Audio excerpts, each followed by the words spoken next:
बेटा तृप्ति, तेरी उम्र में लड़कियां प्रिंस चार्मिंग के सपने देखती हैं, पर तेरे तो ख्वाब ही कुछ और हैं।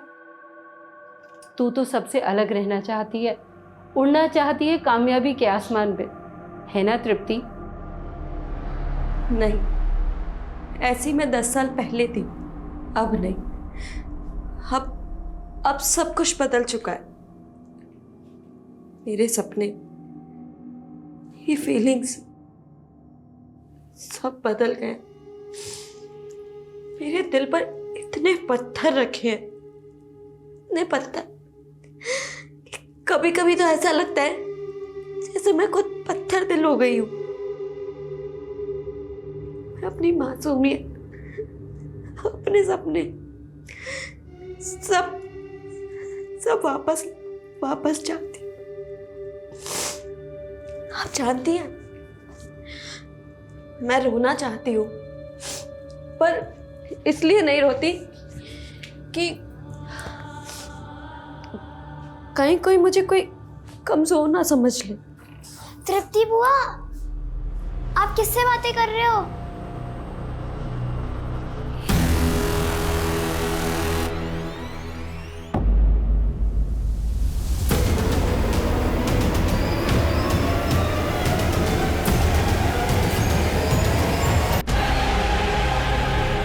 ये जगह कैंपिंग के लिए एकदम बेस्ट रहेगी।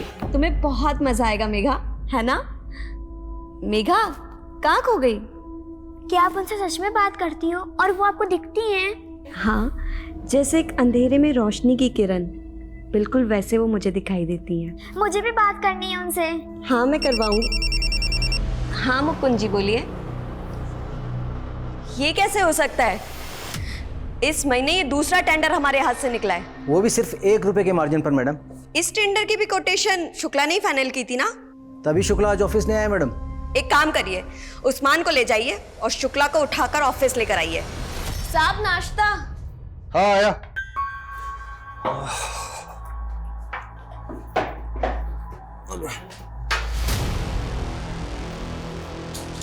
आप लोग यहाँ पे? हाँ, क्या बात है? अरे क्या कर रहे हो? अरे क्या कर रहे हो तुम लोग? अरे क्या?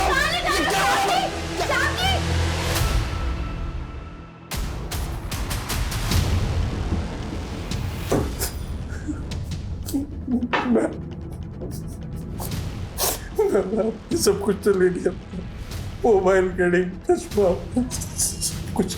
11 करोड़ का नुकसान हुआ है मेरा, वो भी सिर्फ तेरी वजह से। एक एक पैसा तुझसे वसूल करूंगी मैं। चल साइन कर इस पर।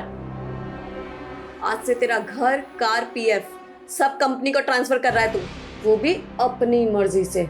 प्लीज मैं बर्बाद हो जाऊंगा। Sign it. पापा आपका याद है कल क्या है? मेघा तंग मत करो मुझे नहीं याद है कल क्या है। जाओ मम्मा से पूछो, जाओ। मम्मा, पापा को तो याद ही नहीं है कि कल क्या स्पेशल डे है। प्लीज मेघा डिस्टर्ब मत कर। तुम दोनों के पास अपनी बेटी के लिए भी समय नहीं है। इतना भी याद नहीं कि कल मेघा का बर्थडे है। मेघा सॉरी बेटा, तो मैं काम कर रहा था ना इसलिए भूल गया। मेघा, मुझे याद था बेटा। अच्छा बताओ, पार्टी कहाँ चाहिए तुझे? अब आप दोनों से तो पार्टी चाहिए ही नहीं, और वैसे भी तृप्ति वो ऑलरेडी मेरे बर्थडे सेलिब्रेशन का प्लान कर चुकी है। अच्छा अच्छा है, माँ बाप न सही, कम से कम बुआ तो है जिसने तेरा ख्याल है। चल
क्या क्या क्या हुआ? क्या हुआ? पापा वो कार क्या कह रही है? एक कार मेरा पीछा कर रही थी।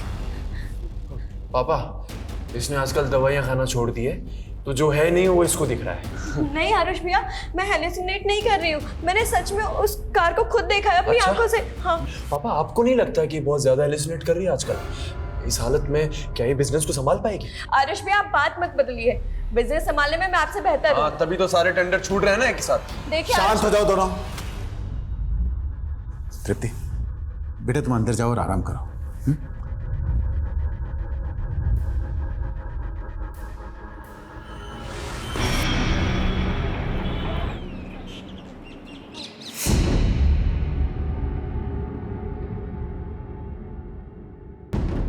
पापा जी, तृप्ति का फोन तो अभी भी बंद आ रहा है। मैंने बोला था आपसे, उस दिमागी मरीज को घर के बाहर मत जाने दीजिए, लेकिन आपने मेरे बेटी को भी उसके साथ भेज दिया, और वो भी उसके बर्थडे वाले दिन। तृप्ति, मेघा के लिए सरप्राइज है, कम से कम मुझे तो बता दे, कैंपिंग के लिए जाकर नहीं है। दादू रात को सब पता चल जाएगा, अभी सरप्राइज में बिगाड़ो। पापा, बर्थडे गर्ल की बात हमेशा माननी चाहिए। वैसे भी रात को आपको सब पता चल ही जाना है। परसों बता रही थी कोई गाड़ी उसका पीछा कर रही थी, और आज इतने बेफिक्र होकर मेरी बेटी को भी साथ लेकर चली गई।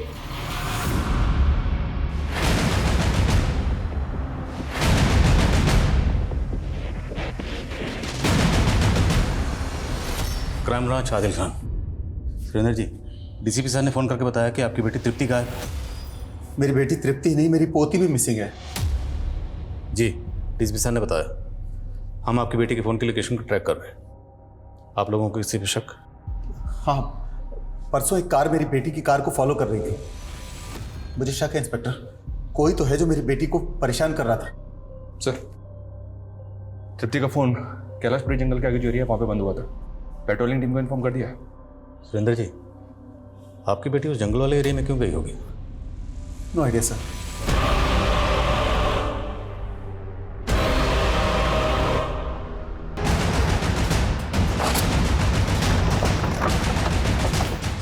सर, स्विच ऑफ होने से पहले तृप्ति के फोन की लोकेशन यही थी। पेट्रोलिंग टीम को तृप्ति की कार यहीं मिली।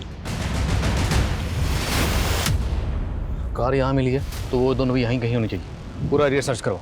सर्चिंग शुरू कर दिया सर। 2 टीम जंगल में पूरी तरह से सर्च करेंगे।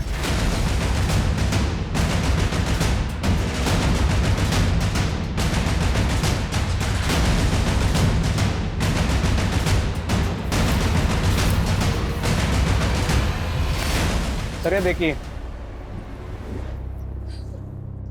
देखकर लगता है कि गड्ढे को ताज़ा भरा गया। राइट सर, और ये कब्रिस्तान भी नहीं है, भरे हुए गड्ढे पे फूल। अजीब है। खुदवा से। Yes sir. अगर मेघा को मारकर यहाँ गाड़ा गया है तो इसके साथ जो दूसरी लड़की थी तृप्ति, वो भी किसी अनहोनी का शिकार हो सकती है। मनीष, जल्दी से बैकअप टीम बुलाओ, हमारे पास वक्त बहुत कम है। उस लड़की की जान खतरे में हो सकती है। Quick sir. Okay sir.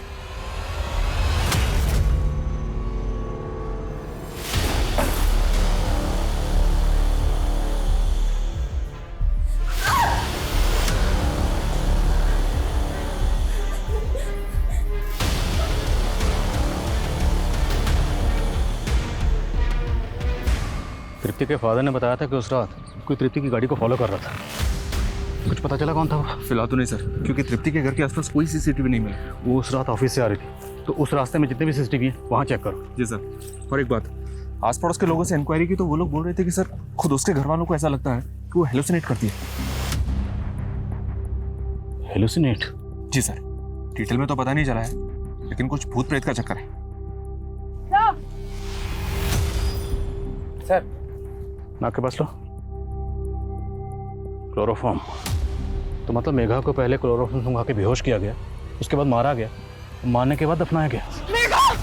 Megha मेरी बच्ची! मेघा!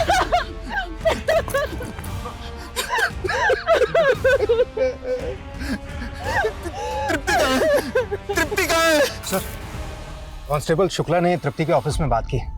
तृप्ति के सेक्रेटरी ने बताया कि ये काम तृप्ति का कलीग शुक्ला कर सकता है। तृप्ति और शुक्ला के बीच में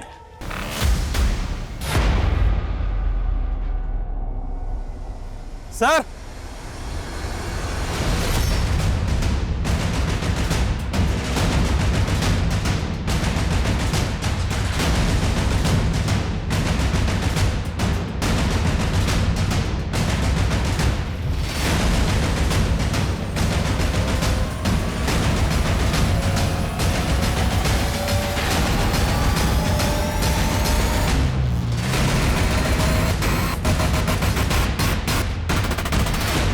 पता करो, किसी भी कीमत पे मुझे ये शुक्ला चाहिए। जब्त करो सारा सामान। सर, मेघा के मर्डर में शुक्ला का पक्का हाथ है, ये फरार हो गया है। मनीष, शुक्ला को तो हम ढूंढ लेंगे, पहले तृप्ति को ढूंढो। अगर ये कांड वाकई तृप्ति ने किया है तो यहाँ से बहुत दूर चली गई होगी, पूरे जंगल में और शहर से बाहर जाने वाले जितने भी रास्ते हैं सब जगह अलर्ट भेजो। Okay sir.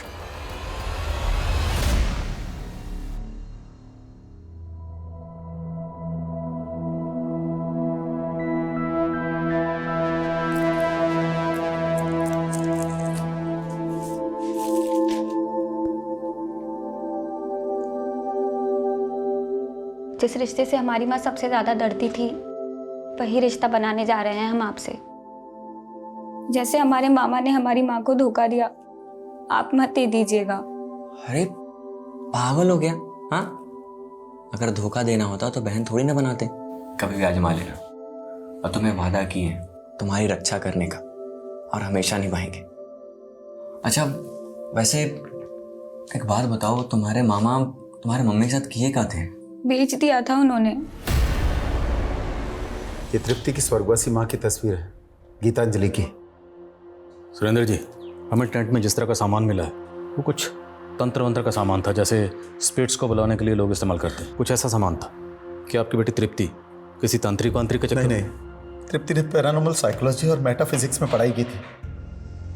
पैरानॉर्मल एक्टिविटीज को डिटेक्ट करना तृप्ति इस काम के लिए क्वालिफाइड थी। जब तृप्ति 18 साल की थी तब उसकी माँ कैंसर के कारण चल बसी। तृप्ति अक्सर अपनी माँ से बात करती थी। उसका तो यह भी कहना था कि वो अपनी मरी हुई माँ को देख भी सकती है। मतलब वो अपनी माँ को इमेजिन करती थी? She was hallucinating? नहीं, खैर छोड़िए, आप इस मामले में क्यों पढ़ रहे हैं? आप प्लीज मेरी बेटी को ढूंढिए ना, हम पहले ही मेघा को खो चुके हैं। देखिए सुरेंद्र जी, हमें कुछ तो खटक रहा है। मेघा की लाश में हमें जिस तरह से मिली है वो एक गड्ढे में गड़ी हुई थी और उसके ऊपर फूल चढ़ाए हुए थे कब्र बनाकर। ये किस तरह की पैरानॉर्मल एक्टिविटी है? तो आप कहना क्या चाहते हैं कि मेरी पोती को किसी प्रेत या भूत ने मारा है? सुरेंद्र जी, ये आप कह रहे हैं, लेकिन टेंट में हमें जिस तरह का सामान मिला है वो तंत्र मंत्र का सामान। सिर्फ इतना नहीं, हमें वहाँ ये खत भी मिला है। ये खत तृप्ति ने अपनी माँ के नाम लिखा है, जिसमें उसने लिखा है कि माँ, आज आपकी पोती का जन्मदिन है। मैंने आपकी तरफ से इसको आपकी पायल भी गिफ्ट की है। आप तो इसे अपनी उम्र दे नहीं सकती, लेकिन ये कहती है ये आपको अपनी उम्र दे देगी। बस आप एक बार आ जाओ। सुरेंद्र जी, हमें लगता है कि आपकी पोती मेघा जरूर आपकी बेटी तृप्ति के किसी अंधविश्वास का शिकार हुई है। तृप्ति ने ही मेघा को मारा, उसके बाद वो फरार हो गए। मेरी बेटी को ढूंढने की बजाय आप मेरी पोती की हत्या का आरोप उस पर लगा रहे हैं। कितने जालिम हैं आप लोग। ऐसी दुख की घड़ी में आपको ऐसा भद्दा मजाक करते हुए शर्म आनी चाहिए।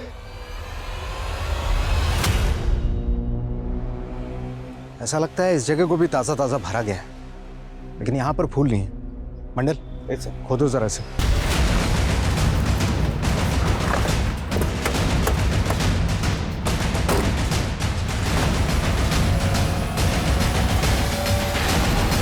ये तो तृप्ति है। हम गलत थे। तृप्ति कल्प्रिट नहीं, विक्टिम है।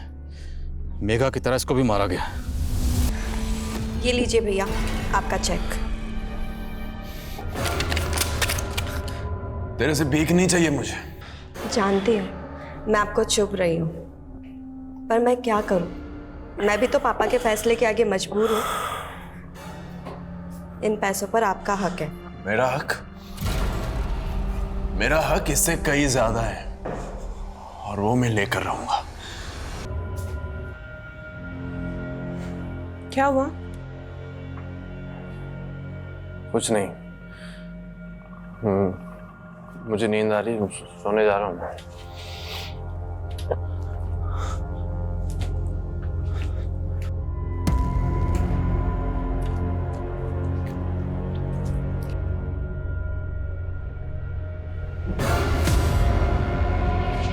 गिटारे हत्याकांड, जिससे पूरे शहर को ही नहीं पूरे देश को हिला के रख दिया है। वो लोगों को मार के उनके मांस तक को पका के खा जाता है। कौन है? स्वर्ग हो तेरा। तू भाग जा कमीने यहाँ से, वरना तू भी चलना है मेरे साथ। तू जाता है या मैं पुलिस को बुलाऊं? सर, उस आदमी ने पहले तृप्ति और मेघा को फॉलो किया, फिर जब ये दोनों कैंपिंग के लिए गई तो इनको क्लोरोफॉर्म सुंघा के बेहोश कर दिया और उसके बाद तृप्ति और मेघा दोनों को ही जिंदा दफना दिया। दोनों को जिंदा ही दफनाया गया? जी हाँ सर, पीएम रिपोर्ट के मुताबिक इन दोनों के लंग्स में डस्ट मिली है। ये किसी प्रोफेशनल किलर का काम है सर, फॉर श्योर। सवाल यह है प्रोफेशनल किलर है कौन और उससे सुपारी किसने दी होगी? इस दिलीप शुक्ला के कुलीग? जी हाँ सर, उसके पुश्तैनी घर हापुड़ में इंक्वायरी की, वो वहां तो नहीं पहुंचा है पर सर्चिंग जारी है। क्या दिल्ली में इसके पड़ोसियों से पूछताछ की? जी हाँ सर, पता चला है कि उसके घर में एक मेड काम करती थी, प्रेमा नाम है उसका। उसको भी ढूंढ रहे हैं पर अभी तक ये पता नहीं चला है कि वो कहाँ है। जल्दी ढूंढो उसे और तृप्ति के घर के आसपास खबरों को एक्टिव करो। Okay sir.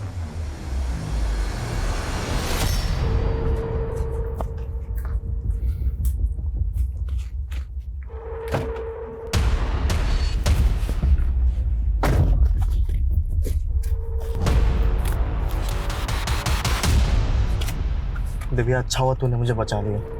अगर तू नहीं होती तो मैं क्या करता। देखो, इस बार कुछ गड़बड़ मत करना, ठीक है? चल जा।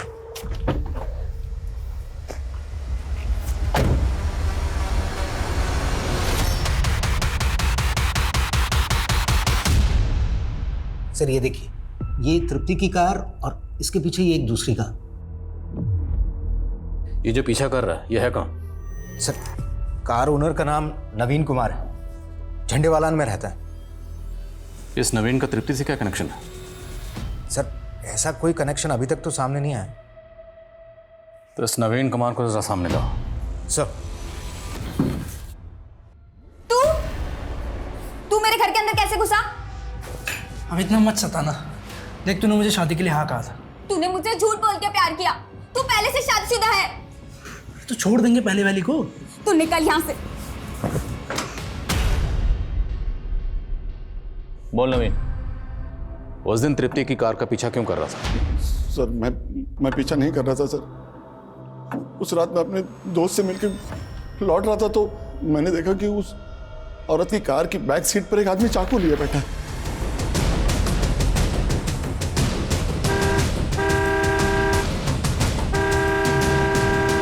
सुनिए, चाकू है उसके पास। यकीन मानिए सर, मैं उसकी मदद करना चाहता था। ओए मददगार, तू कह रहा है कि तृप्ति की कार की पिछली सीट पर कोई आदमी हाथ में चाकू लेकर बैठा हुआ था, तो तृप्ति ने एक बार भी रियर व्यू मिरर में उस आदमी को नहीं देखा होगा? सर तृप्ति गाड़ी का जो मॉडल है उसमें रियर व्यू मिरर की जगह पे कैमरा लगा हुआ था सर, इसलिए उसने नहीं देखा होगा। तुझे बड़ा पता है उसकी कार का मॉडल कौन सा था, कहाँ कैमरा लगा हुआ था, कहाँ क्या लगा था, सब कुछ?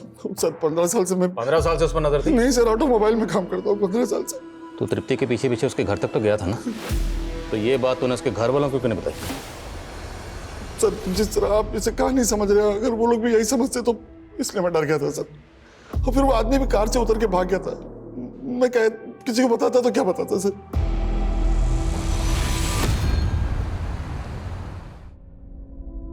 अच्छा मैडम, एक बात बताइए, हम सुने हैं कि वो सुरेंद्र साहब की बेटी और पोती को किसी भूत ने मार दिया, ये बात सच है क्या? अरे भूत क्या मारेगा, भूत से ज्यादा खतरनाक तो उसका परिवार है। उसका भाई एक नंबर का बेवड़ा और उसकी भाभी, उसकी तो पूछो ही मत। भैया और भाभी मार दी उनको? उस दिन अपनी बहन को मुसीबत में देखकर भी उसका भाई टस से मस नहीं हुआ।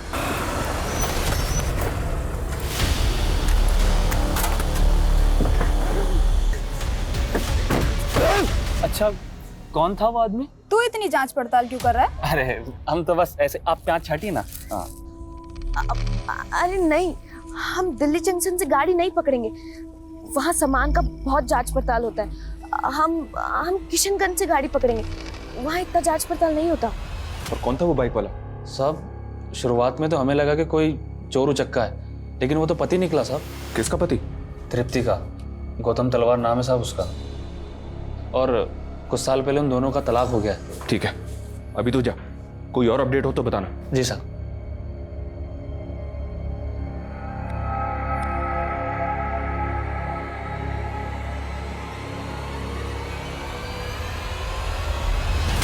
गौतम तलवार इंडस्ट्रीज का इकलौता वारिस। बड़े अरमानों से मैंने मेरी बेटी की शादी इतने बड़े घर में की थी, लेकिन करोड़ों का कारोबारी दहेज के लालच में मेरी बेटी तृप्ति को सताता था। मैंने उनकी हर डिमांड पूरी की, हर मांग पूरी की मैंने उनकी, पर फिर भी वो मेरी बेटी तृप्ति को टॉर्चर करते रहते थे। हमने डोमेस्टिक वायलेंस का केस दर्ज कराया, जिसकी वजह से गौतम के फैमिली वाले काफी लंबे समय से जेल में हैं। डिवोर्स का केस भी चल रहा है। ये गौतम चाहता क्या है? उसने तृप्ति का रास्ता क्यों रोका था? वो चाहता है कि ये मामला कोर्ट के बाहर ही सेटल हो जाए, ताकि वो बेइज्जती और सजा दोनों से बच जाए और उसके माता पिता भी रिहा हो जाएं। अभी कुछ दिनों पहले आया था गौतम ये ऑफर लेकर। देखो तृप्ति, जो हुआ उसे भूल जाते हैं। ये लड़ाई झगड़े से क्या हासिल होगा? अच्छा, ये सब तुम्हें तब याद क्यों नहीं आया जब तुम मुझे टॉर्चर कर रहे थे? देखो तुम्हारी वजह से मेरे माँ बाप जेल में हैं। मैं तुम्हें आवाज नीचे गौतम, और भूलना मत आयन मेरे घर में भी है। मैं कोई केस वापस नहीं लूंगी, निकलो यहाँ से। 45 नहीं 50 लाख राणा साहब, और उसमें से 10 लाख मुझे कैश चाहिए आज ही। अगर आपको डील मंजूर है तो मिलाइए हाथ।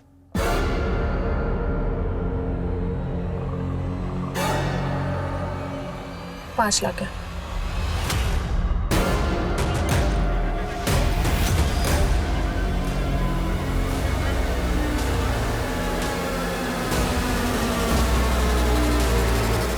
सर, ये जुल्म तृप्ति पर नहीं मुझ पे हुआ है। अरे जो लड़की भूतों के साथ बातें करती है, ऐसी पागल लड़की के साथ कोई कैसे रह सकता है? जिस लड़की को तो पागल कह रहे हैं ना, वो बिजनेस संभालती थी और उस लड़की को तो दहेज के लिए तंग करता था। सर, आप तो जानते हैं कि ये लड़कियां 498A का किस तरह से गलत इस्तेमाल करती है। तेरे पड़ोसी ने तेरे खिलाफ गवाही दी, जज के सामने पूरे सबूत पेश हुए, फिर फैसला आया। वो सब पड़ोसी, वो तो हमारी तरक्की से जलते थे। और जिस जज ने ये फैसला सुनाया है, वो जज तो खुद एक औरत थी। सर, एक लेडी ऑफिसर अगर आप पर हरासमेंट का केस करती है या इल्जाम लगाती है तो आप क्या करेंगे? अब तुझे हम समझाएंगे कि सच कैसे बोला जाता है। समझाओ जरा इसे। सर मेरी बात सुनिए, मैं बिल्कुल सही। सर कम है।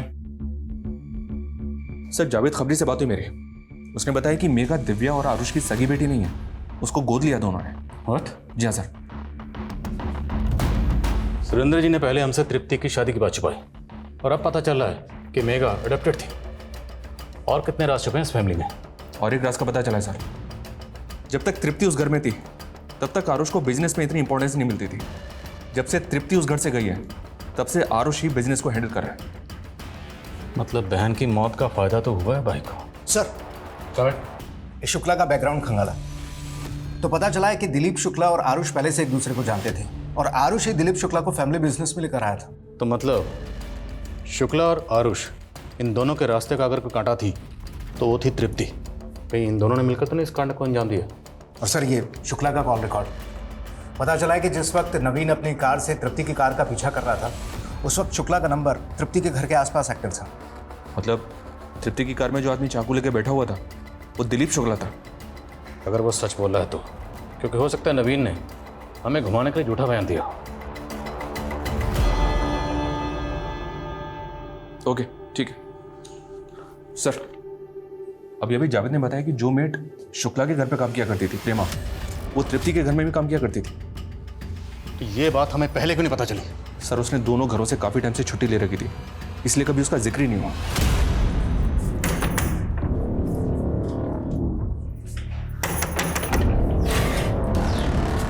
अरे प्रेमा दी, कैसी हो? मैं अच्छी हूँ, तुम कैसी हो? और आनंद भाई कहाँ है?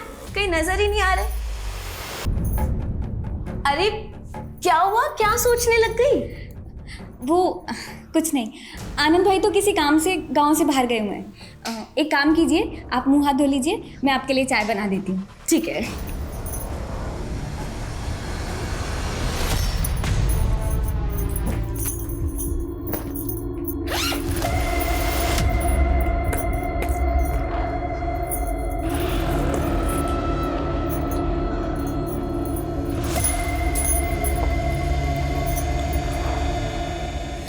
प्रेमा दी, इतने सारे गहने? वो कहाँ से आई है? आपने चोरी की है? नहीं नहीं सुरीली, चोरी नहीं की। वो मेरी मालकिन है ना, तृप्ति दीदी, उन्होंने दी है। मेरी शादी है ना, इसलिए। तृप्ति दीदी, आपने बुलाया?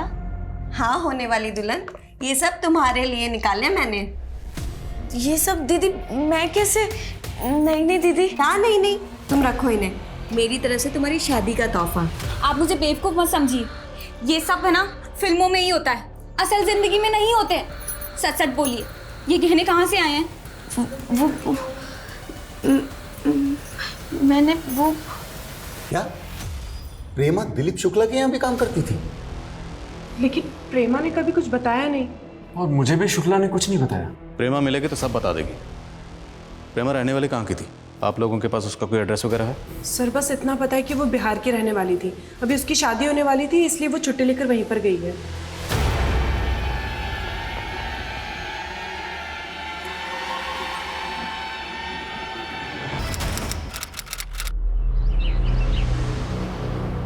हाँ साहब, प्रेमा 2 हफ्ते पहले आई थी अपनी बहन सुरीली के साथ अपनी शादी का न्योता देने। हम तो शादी की तारीख का राह देख रहे थे, पर 3 दिन पहले ही दोनों बहनें गायब हो गई और बेचारे लड़के वाले के परिवार वाले आए भी थे देखने। अरे मदन, हम क्या जाने कि सुरीली और प्रेमा कहाँ गए। अब देखो, जो भगवान को मंजूर था वही हुआ। अच्छा, ये प्रेमा के होने वाले पति मदन का पता तो होगा ही ना आपके पास? सब शायद शादी के कार्ड में लिखा हो।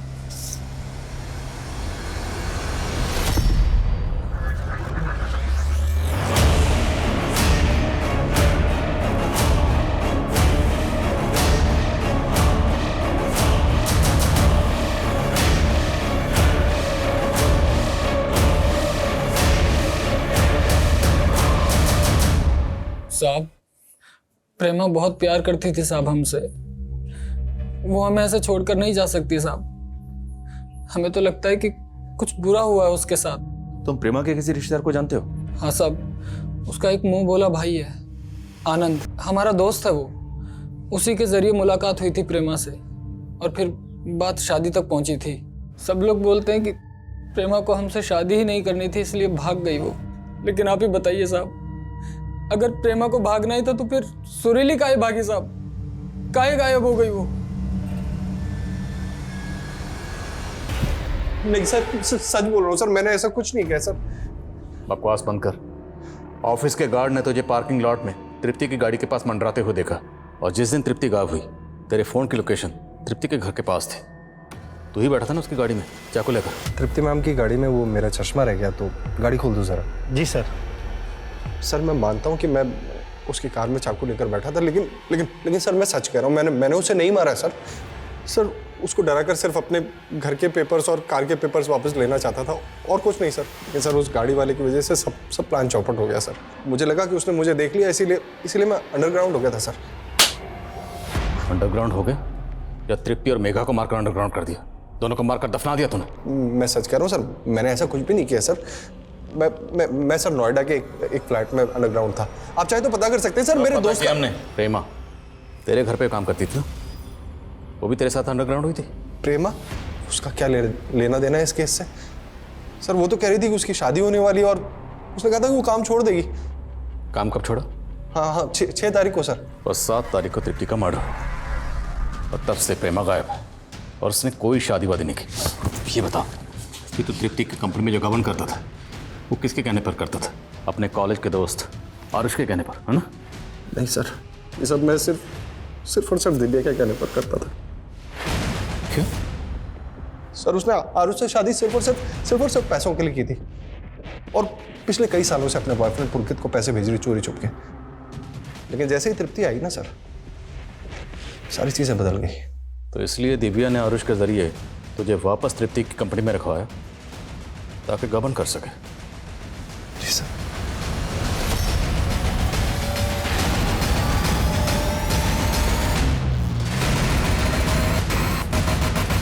सर दिव्या 3 दिन पहले घर से बाहर निकली थी, अभी तक घर नहीं लौटी। दिव्या का फोन सर्विलेंस पर डालो, उसका क्रेडिट कार्ड, एटीएम कार्ड, हर ट्रांजैक्शन पर नजर रखो। सर अमित, सर ये प्रेमा के भाई आनंद के बारे में एक इन्फॉर्मेशन, हालांकि स्टेटमेंट ये है कि इसने अपनी बहन के डिफेंस में प्रदीप को मारा था। ये अभी तक जेल में था, लेकिन 1 महीने पहले ही पैरोल पे बाहर आया है। इस आनंद के लिए लुकआउट नोटिस जारी करो। Okay sir. हाँ ठीक, लेकिन जल्दी पता करो। Okay sir. तृप्ति की भाभी दिव्या का कार्ड गाजियाबाद के एक होटल में स्वाइप हुआ है। तुरंत पहुंचो वहां। सर मुझे आरुष से कभी शादी करनी ही नहीं थी, वो तो मजबूरी में करनी पड़ी। मैं और मेरा बॉयफ्रेंड पुलकित, हमारे सपने बड़े थे लेकिन जेब खाली। इसलिए आरुष की कंपनी से पैसा लूट कर अपने उस बॉयफ्रेंड को देती रही। जी सर।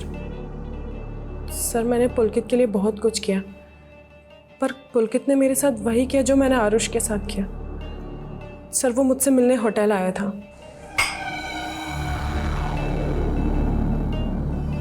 और जब मुझे होश आया तो पुलकित सारे पैसे लेकर भाग गया था। जी सर, मैं मानती हूँ कि मैंने चोरी किया, लेकिन मैंने कोई खून नहीं किया है और चोरी का सारा प्लान भी पुलकित का था।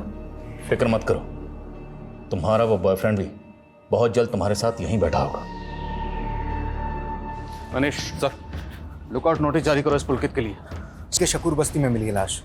मेघा और तृप्ति के मर्डर के 4 दिन बाद आनंद को मारा गया, और जिस दिन आनंद को मारा गया ठीक उसी दिन प्रेमा दिल्ली छोड़कर बिहार चली गई थी। और बस्ती वालों ने बताया है कि मौत से पहले आनंद को एक दाढ़ी वाले आदमी के साथ देखा गया था। प्रेमा जहाँ रहती थी उस बस्ती में सबसे पूछताछ करो, पता करो क्या किसी ने भी प्रेमा को किसी दाढ़ी वाले आदमी के साथ देखा था, और अगर कोई भी ऐसा शख्स मिलता है तो उसे उस दाढ़ी वाले आदमी का स्केच बनाओ। सर।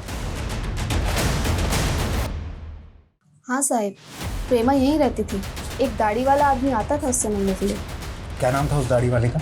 नाम तो नहीं पता, लेकिन जब से तृप्ति मैडम का मर्डर हुआ है इधर दिखा नहीं वो। स्केच बनवा सकते हैं उस दाढ़ी वाले का? सर दिव्या के बॉयफ्रेंड पुलकित की सर्चिंग तो चल रही है, लेकिन पता नहीं चल रहा है कि सर ये उस दाढ़ी वाले का स्केच। शकूर बस्ती में इसी आदमी को आनंद के साथ देखा गया था, और यही आदमी प्रेमा से भी मिलता था। बस्ती वालों ने कंफर्म किया।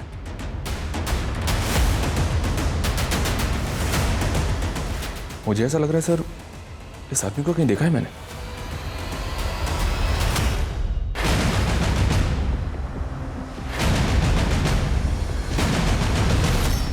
हमारी केस की तरह एक केस भोपाल में भी हुआ था सर। इस केस में भी लड़की को तृप्ति और मेघा की तरह बेहोश करके जिंदा दफना दिया गया था। मॉडस ऑपरेंडी सेम है, तो क्या हम किसी सीरियल किलर से डील कर रहे हैं? सर मैंने इस दाढ़ी वाले का स्केच भेजा था एनसीआरबी में। वहां से पता चला कि सुजीत नाम का एक क्रिमिनल है उनके डेटाबेस में। और इंटरेस्टिंग बात यह है कि जब ये सुजीत तिहाड़ जेल में सजा काट रहा था उसी वक्त आनंद भी। सर एक मिनट।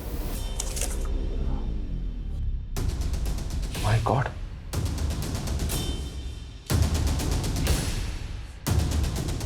इस आदमी को मैं जानता हूं सर। ये दाढ़ी वाला सुजीत है, और ये बिना दाढ़ी वाला सुजीत उर्फ मदन, प्रेमा का होने वाला पति। तो मतलब ये सुजीत और मदन दोनों एक ही आदमी है? जी सर।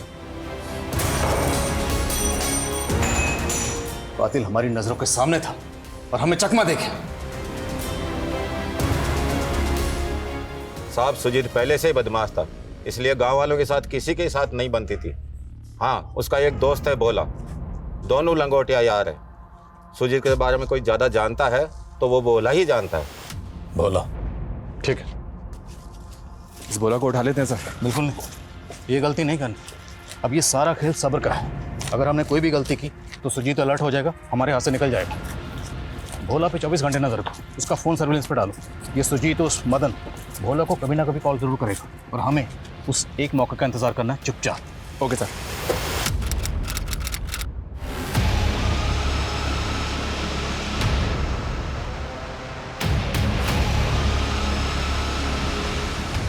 सर फाइनली 6 महीने बाद भोला के कॉल रिकॉर्ड्स में काम का नंबर मिला है। पिछले 4 दिन से इस नंबर से भोला को लगातार कॉल आ रही है और काफी लंबी बातें होती हैं। आखिरकार जिस मौके का हमें इंतजार था वो मौका आ ही गया। लखनऊ चलने की तैयारी करो। इस सुजीत उर्फ मदन को इस बार दिल्ली दर्शन करवा के मानेंगे। Okay sir.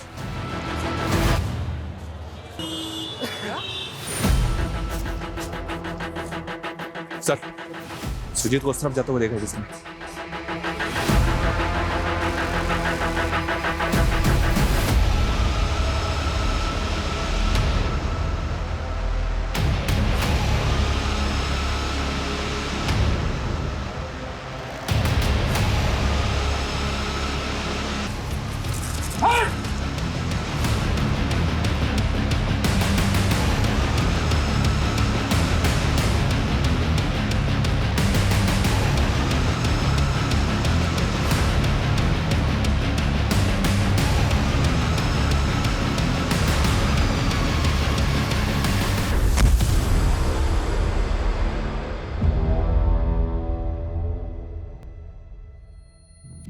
मकसद क्या था? क्या मकसद था इन सब मर्डर्स के पीछे? क्यों इतने लोगों की जान ली? वो क्या है ना सर, आप नौकर हो सरकार के, क्या मिलता होगा आपको? थोड़ी बहुत तनख्वाह और एक आध तांबे का मेडल। और मुझे ना आप जैसी ऐसी साधारण सी जिंदगी नहीं जीनी थी। तेरे जैसा मुजरिम का समझेगा कि पुलिस वाले की नौकरी करके जो सुकून और इज्जत हासिल होती है ना, वो तेरे जैसे मुजरिम को कभी नहीं होगी। तो हम बदनाम हुए तो क्या हुआ सर, नाम तो हमारा भी हुआ ना। और जब मैं पहली बार जेल में गया तो पता चला कि बड़े अपराधी की बड़ी इज्जत होती है, इसलिए 1-2 मर्डर किए। और फिर गिठारी कांड के बारे में सुना और तब पता चला कि किलर की नहीं, सीरियल किलर की ज्यादा इज्जत होती है। और फिर मशहूर होने का तरीका मिल गया और मुहूर्त मैंने अपने घर से ही किया। आनंद, वो तो तेरा साथी था। आनंद से जेल में मिला था मैं, और उसी ने मुझे उसकी बहन प्रेमा से मिलाया और उसने मेरा ब्याह तय कर दिया था उसके साथ। क्या चल रहा है साहब? हाँ? अरे कुछ नहीं भाई, वो बस यूं ही मिलने आ गए थे। अब लुगाई बनने वाली है हमारी, तो जब लुगाई बन जाए ना तब दिखना। चल निकल।